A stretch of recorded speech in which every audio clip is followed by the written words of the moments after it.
नमस्कार, 7:55 देशहित लेकर हम हाजिर हैं। मैं हूं आपके साथ में मानसा मालिक। नमस्कार, देशहित में आपके साथ मैं अदिति त्यागी। देशहित यानी वो खबरें जिनमें आपका हित है, हमारा हित है, पूरे देश का हित है। देखिए, खबरें तो आपको हर कोई चैनल दिखाएगा, लेकिन कैसे आपका हित उस खबर से जुड़ा है वो सिर्फ हम बताएंगे। आइए सबसे पहले नजर डाल लेते हैं आज की 20 बड़ी खबरों पर। सीबीआई का नया निदेशक चुनने के लिए प्रधानमंत्री आवास पर बैठक जारी। चीफ जस्टिस रंजन गोगोई और मल्लिकार्जुन खड़गे बैठक में शामिल। सोनिया गांधी की सीट रायबरेली से चुनाव लड़ सकती हैं प्रियंका गांधी। पद संभालते ही जाएंगी रायबरेली। प्रियंका गांधी के बहाने लोकसभा स्पीकर सुमित्रा महाजन का कांग्रेस अध्यक्ष राहुल गांधी पर तंज। कहा, राहुल ने स्वीकारा वो अकेले राजनीति नहीं कर सकते। गणतंत्र दिवस से पहले दिल्ली में आतंकी हमले की थी साजिश। जैश ए मोहम्मद के 2 आतंकियों की गिरफ्तारी से खुलासा। ईवीएम पर सवाल और बैलेट पेपर से चुनाव की मांग पर चुनाव आयोग का कड़ा जवाब। कहा, बैलेट पेपर लूट के युग में वापस जाने का सवाल ही नहीं उठता। आईसीआईसीआई बैंक के पूर्व प्रमुख चंदा कोचर पर भी एफआईआर। पति को फायदा पहुंचाने के लिए कर्ज देने का आरोप। मुंबई और औरंगाबाद में सीबीआई ने की छापेमारी। दिल्ली से ग्रेटर नोएडा जाना होगा आसान। कल सीएम योगी मेट्रो की एक्वा लाइन का करेंगे उद्घाटन। हरियाणा के गुरुग्राम में बिल्डिंग हादसे में एक और शव बरामद। रेस्क्यू टीम को मलबे से मिले अब तक 5 शव। बाकी लोगों को बचाने का काम जारी। हरियाणा के गुरुग्राम में करीब 200 झुग्गियां जलकर खाक। 7 महीने के बच्चे की मौत, 3 लापता। मुंबई के मराड इलाके की इमारत में लगी आग। हादसे में कोई घायल नहीं। जम्मू कश्मीर में बर्फीले तूफान में अब तक 13 लोगों की मौत। कल कुपवाड़ा में हिमस्खलन में मारे गए 2 लोगों के शव मिले। मेघालय के जयंतिया हिल्स के कोयला खदान से एक शव निकाला गया। बाकी मजदूरों की भी तलाश जारी। SC/ST एक्ट में संसद के किए संशोधन पर रोक का सुप्रीम कोर्ट से इंकार। कोर्ट ने कहा, इस तरह के मामले में कोई भी अंतरिम आदेश जारी होगा। जम्मू कश्मीर का बारामूला स्थानीय आतंकियों से हुआ मुक्त। बुधवार को मारे गए थे आखिरी 3 आतंकी। लखनऊ के गोमती रिवर फ्रंट घोटाले को लेकर यूपी, राजस्थान और हरियाणा में बड़ी कार्रवाई। इंजीनियर, ठेकेदार और गैमन इंडिया के ठिकानों पर ईडी की छापेमारी। पश्चिम बंगाल के मुर्शिदाबाद में टीएमसी के 2 गुटों के बीच खूनी संघर्ष। टेंडर को लेकर एक दूसरे पर हमला। राष्ट्रीय बाल पुरस्कार विजेताओं का पीएम मोदी ने बढ़ाया उत्साह। अपने बीच पीएम को पाकर खुशी से झूम उठे बच्चे। प्रयागराज में प्रवासी भारतीयों का कुंभ दर्शन। मॉरिशस के पीएम समेत करीब 3200 भारतवंशी कुंभ की भव्यता से हुए रूबरू। दिल्ली एनसीआर में मौसम ने फिर लिया यू टर्न। कई इलाकों में बारिश और साथ ही बढ़ रही है ठंड।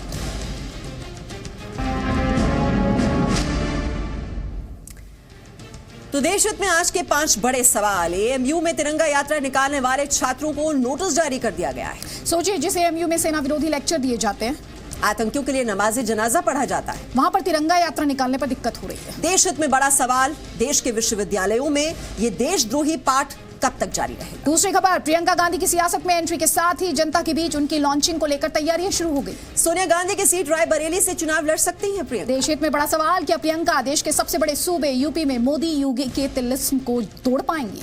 गणतंत्र दिवस से पहले दिल्ली को दहलाने की आतंकी साजिश का पर्दाफाश कर दिया गया। दिल्ली पुलिस की स्पेशल सेल ने आतंकी हमले की प्लानिंग करने वाले जैश के 2 आतंकियों को गिरफ्तार कर लिया। कभी हिजबुल के गढ़ रहे बारामूला को सुरक्षा बलों ने आतंक मुक्त घोषित कर दिया है। लेकिन पूरा देश, बड़ा सवाल ये, आतंक मुक्त कब होगा। उधर ईवीएम के खिलाफ एकजुट हुए महागठबंधन से आज मुख्य चुनाव आयुक्त ने यह साफ कह दिया कि चुनाव आयोग बैलेट पेपर लूट के युग में नहीं लौटेगा। और साथ ही ये भी पूछ लिया कि जीतने पर यही पार्टी ईवीएम को लेकर सवाल क्यों नहीं पूछती। देशहित में बड़ा सवाल, ईवीएम विरोधी गठबंधन गणतंत्र का सम्मान करेगा क्या। 5वीं खबर, आपका हौसला बढ़ाएगी। इसरो आज अपना ही रिकॉर्ड तोड़ने जा रहा है। आज कलाम सैट V2 की लॉन्चिंग के लिए उल्टी गिनती शुरू हो चुकी है। देशहित में हमारा सवाल, जय विज्ञान का अभियान रफ्तार पकड़ रहा है।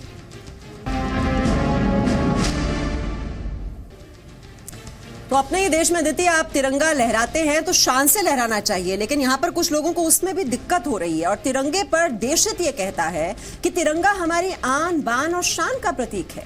1906 में भारत का ध्वज पहली बार फहराया गया था, जिसे स्वामी विवेकानंद की एक शिष्या निवेदिता ने बनाया था। इस ध्वज को उस वक्त फहराया गया जब बंगाल का विभाजन हुआ था और उसके विरोध में कोलकाता में कांग्रेस का एक अधिवेशन चल रहा था। इसी अधिवेशन के बाद वहाँ तिरंगा फहराया गया था। देश का पहला ध्वज तब लाल, पीले और हरे रंग का था। और मीमांसा, अगर आप देश की सीमाओं से बाहर चली जाएंगी और कभी भी आपको अपना तिरंगा दिखाई देगा तो आप वो इमोशनली उसके साथ कनेक्ट करेंगी। और मैंने इसे महसूस किया है। और देश के लिए आपकी सोच क्या है अदिति, वो इसी से तय होता है जो बात आप कह रही हैं कि आप देश के लिए काम करेंगे या फिर उसके खिलाफ साजिश करेंगे। बिल्कुल। और इस बार गणतंत्र दिवस पर शांति काल में दिए जाने वाले भारत के सर्वोच्च वीरता पुरस्कार अशोक चक्र के जिस नाम को चुना गया उसकी कहानी सुनकर सभी हैरान रह जाएंगे मीमांसा। कुलगाम के नसीर अहमद वानी आतंकवाद छोड़कर सैनिक बने, फिर आतंकियों के खिलाफ एक एनकाउंटर में उन्होंने शहादत दी और अब उन्हें मरणोपरांत अशोक चक्र से नवाजा जा रहा है। तो दूसरी तस्वीर हम आपको दिखा रहे हैं आतंकी मन्नान वानी और बुरहान वानी की, जो सेना के हाथों मारे गए। एक वानी तिरंगे के लिए शहादत देता है, तिरंगे में लिपट कर आता है, लेकिन दूसरी तरफ आतंकी मन्नान और बुरहान देश के खिलाफ ही युद्ध छेड़ रहे थे। और देश हित में अब आगे बढ़ते हैं। प्रधानमंत्री नरेंद्र मोदी ने आज राष्ट्रीय बाल पुरस्कार हासिल करने वाले 26 बच्चों से मुलाकात की, जहां उन्होंने बच्चों से बातचीत भी की और उन्हें सलाह भी दी। राष्ट्रीय बाल पुरस्कार के 26 बच्चों ने प्रधानमंत्री मोदी से मुलाकात के दौरान अपने बारे में जानकारी दी, बताया। और प्रधानमंत्री भी खुलकर बच्चों से मिले, एक एक कर सभी को उनके कामकाज और उपलब्धि के लिए बधाई भी दी और उनकी तारीफ भी की। पीएम मोदी ने प्रतिभाशाली बच्चों को कहा कि वो प्रकृति से हमेशा जुड़े रहें। राष्ट्रीय बाल पुरस्कार को वैसे आपको बता दें 2 कैटेगरीज में बांटा गया है। पहली कैटेगरी है बाल शक्ति पुरस्कार, जो व्यक्तिगत रूप से दिए जाते हैं। दूसरी कैटेगरी बाल कल्याण पुरस्कार है। ये पुरस्कार उन संस्थानों या व्यक्तियों को दिया जाता है जो बच्चों के लिए काम करते हैं। हमारे घर में अभी किसी ने भी नहीं मिला है, सिर्फ मैं हूँ। बहुत अच्छा लग रहा था और उनका विजन, उनका बिहेवियर बहुत अच्छा है। सबसे अच्छी बात जो उन्होंने कही वो ये है कि हम जितने बड़े हो जाए लेकिन बचपना नहीं जाना चाहिए हमारे अंदर से, तो वो बात मुझे बहुत अच्छी लगी। अंडमान निकोबार आइलैंड से आया हूँ तो सर ने बोला कि मैं आपको बहुत मिस किया, तो मुझे बहुत अच्छा लगा कि मुझे सर ने मिस किया और मेरे को बहुत प्राउड फील हो रहा है। उन्होंने कहा था आपका नाम क्या है, तो मैंने बताया कहाँ से आए हो, मेरठ। मैं स्केटिंग करता हूँ तो हमारे गेम के ऊपर फोकस करने की और प्रेरणा मिली। क्या राम जन्मभूमि विवाद का हल अदालत से मिलने पर संतों का धैर्य, उनका पेशेंस क्या खत्म हो रहा है? मीमांसा, कुंभ से जुड़ी हुई 3 बड़ी खबरें हैं, सिलसिलेवार तरीके से अपने दर्शकों को देते हैं। अब कुंभ में सबसे पहले परम धर्म संसद होगी और उसके बाद योगी कैबिनेट की बैठक और अंत में धर्म संसद का आयोजन भी होगा। 30 सेकंड में ये तीनों खबरें समझिए आप। साधु संतों ने सविनय अवज्ञा आंदोलन से श्री राम मंदिर बनाने का ऐलान कर दिया। प्रयागराज कुंभ में आपको बता दें 28, 29 और 30 जनवरी को परम धर्म संसद का आयोजन होगा। परम धर्म संसद का आयोजन शंकराचार्य स्वरूपानंद सरस्वती करेंगे। इसमें 1008 प्रतिनिधि मौजूद रहेंगे। बताया जा रहा है कि परम धर्म संसद के बाद साधु संत अयोध्या जाकर राम मंदिर का शिलान्यास करेंगे। 1930 याद कीजिए, महात्मा गांधी ने अंग्रेजों के खिलाफ सविनय अवज्ञा आंदोलन से शुरुआत की थी, जिसमें जानबूझकर कानून तोड़ा गया था। कुंभ में 29 जनवरी को संगम क्षेत्र में योगी कैबिनेट की बैठक होगी। जी न्यूज पर आपको लगातार पहली बार उत्तर प्रदेश सरकार की कैबिनेट बैठक का आयोजन कुंभ में होगा। इसके बाद 31 जनवरी को कुंभ में राम मंदिर पर धर्म संसद का आयोजन होगा। का स्मरण किया कि अपने मरे बिना स्वर्ग नहीं मिलता, तो अब हम लोग सोच रहे हैं किसी और पर भरोसा करने से अच्छा है स्वयं चलें अयोध्या और चल करके भगवान श्री राम के मंदिर का निर्माण आरंभ करें। कोर्ट का आदर है, लेकिन हम राम मंदिर बनाने के लिए अब जाना चाहेंगे, क्योंकि कोर्ट ने डिले करके और ये कह करके कि यह हमारे लिए महत्व का मुद्दा नहीं है, जब आएगा तब सुनेंगे, ये कह करके हमारी भावना को आहत कर दिया है।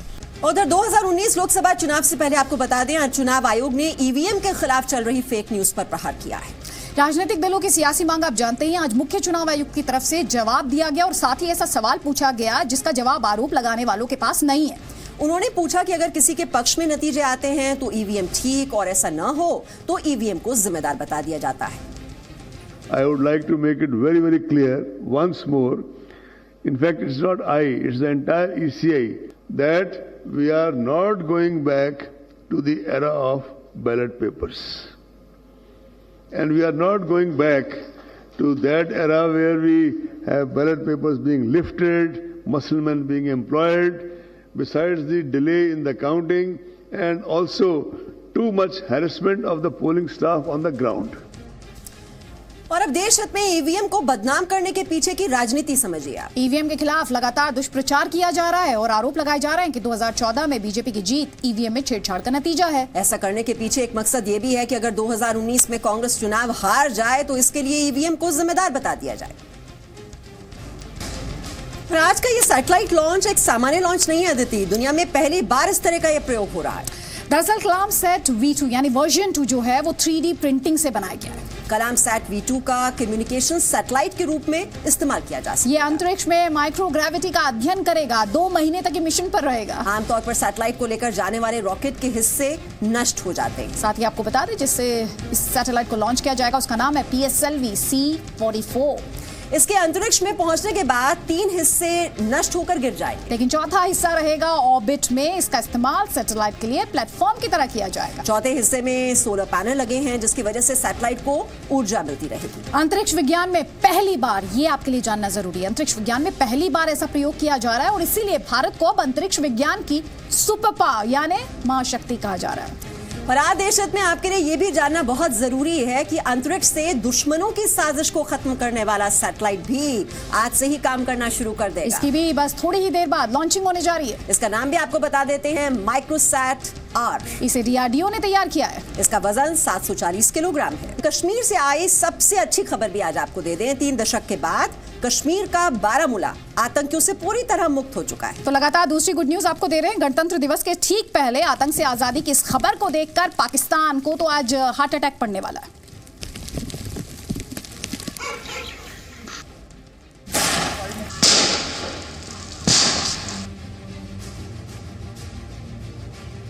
कश्मीरी युवाओं को आतंकी बनाने वाले अलगाववादी देख लो आज।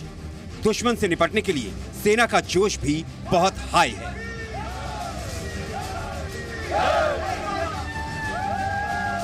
How is the Josh?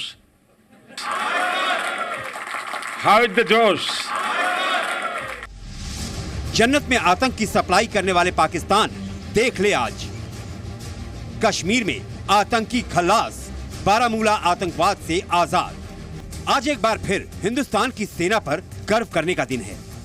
उन वीर योद्धाओं को सलाम करने का दिन है जो सीने पर गोली खाते हैं, पत्थर झेलते हैं, लेकिन कश्मीर के लोगों की सुरक्षा में डटे रहते हैं। आपको बता दें कि आज कश्मीर से क्या अच्छी खबर आई है। देश के सबसे ज्यादा आतंक प्रभावित कश्मीर में सेना के ऑपरेशन ऑल आउट का फुल रिजल्ट आ गया।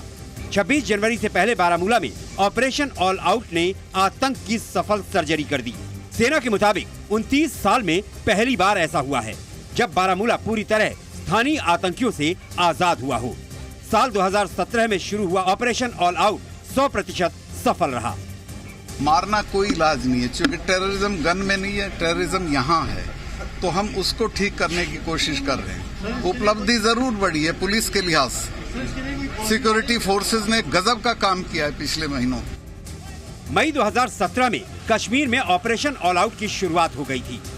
ऑपरेशन ऑल आउट के शुरू होने के बाद से अब तक सुरक्षा बलों ने करीब 450 से ज्यादा आतंकियों को मार गिराया है। ये खबर पूरे हिंदुस्तान के लिए है और साथ में सीमा पार बुज़दिल पाकिस्तान के लिए भी है, क्योंकि पाकिस्तान को पता होना चाहिए जिस तरह से बारामूला आतंक से आजाद हुआ, अगर पाकिस्तान नहीं सुधरा तो दुनिया के नक्शे से पाकिस्तान भी आजाद हो जाएगा। श्रीनगर से खालिद हुसैन के साथ ब्यूरो रिपोर्ट, जी मीडिया।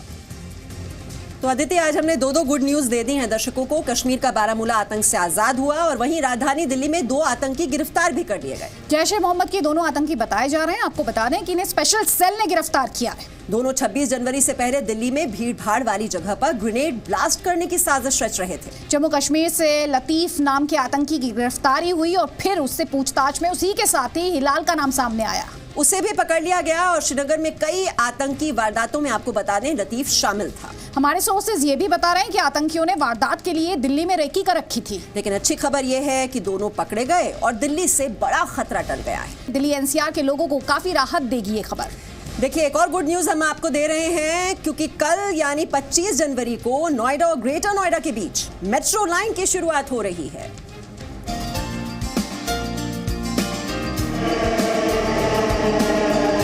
गणतंत्र दिवस से पहले नोएडा ग्रेटर नोएडा को गिफ्ट। नोएडा और ग्रेटर नोएडा को जोड़ने वाली एक्वा लाइन की शुरुआत 25 जनवरी को सीएम योगी आदित्यनाथ करेंगे। DMRC के मुताबिक एक्वा लाइन दिल्ली NCR में मेट्रो के बाकी रूट से एडवांस होगी। एक्वा रूट के 21 स्टेशनों में 15 नोएडा में और 6 स्टेशन ग्रेटर नोएडा में हैं। लगभग 30 किलोमीटर की लाइन पर रोजाना करीब 1 लाख लोग सफर करेंगे। इस रूट पर हर एक 15 मिनट के बाद ट्रेन मिलेगी। एक्वा लाइन के स्टेशन एनवायरमेंट फ्रेंडली हैं। सुरक्षा के लिए मेट्रो के हर एक कोच में CCTV कैमरा लगा है। ये शुरू हो रहा है नोएडा के सेक्टर 51 से और ये ग्रेटर नोएडा के डेल्टा तक जाएगा और हमारा एक डिपो स्टेशन है, वहाँ वो लास्ट स्टेशन होगा। लेटेस्ट सुविधाओं वाली मेट्रो का उद्घाटन करने के बाद CM Yogi Adityanath aqua line में सफर भी करेंगे। नोएडा और ग्रेटर नोएडा के बीच में इस तरीके की किसी कन्वेंस की जो पहले लोगों को मुहैया नहीं थी और गाड़ी का इस्तेमाल करना पड़ता था या ऑटो रिक्शा के ज़रिए जाना पड़ता था, लेकिन अब एक कन्वीनियंट एसी सफ़र आप बहुत आराम से कर पाएंगे। उद्घाटन के बाद 26 जनवरी सुबह 10 बजे से मेट्रो की शुरुआत होगी और शाम 5 बजे तक चलेगी।